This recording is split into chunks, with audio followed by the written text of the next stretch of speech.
हे बघा गाईज, इथे महेश गायकवाड पण आलेले आहेत.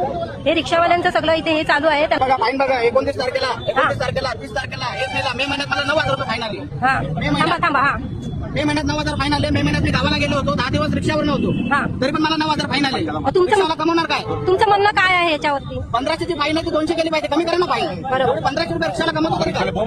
मध्ये माझी ऑनलाईन कॅमेऱ्यामधून फाईन पाठवली 1500 रुपये. ते मेसेज त्याचा मला काल आला.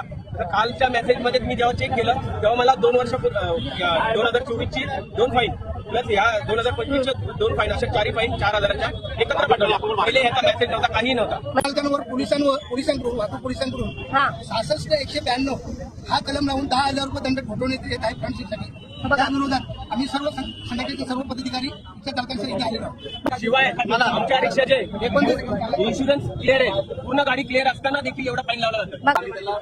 या सगळ्या रिक्षावाल्यांच्या आम्ही आता वीज आम्ही पत्रक दिलेलं आहे. ज्या पद्धतीने GR मध्ये उल्लेख नसताना 66/192 जो कलम तिथे प्रस्थापित केलाय त्याच्या अनुषंगाने ते याच्या रिक्षावाल्याकडे 10,000 रुपये दंड आकारतायत. याचा आम्ही विरोध केलेला आहे आणि त्यांनी आम्हाला शासनाने दिलेली आहे की आम्ही याच्या पुढे अशा पद्धतीचा दंड आकारणार नाही.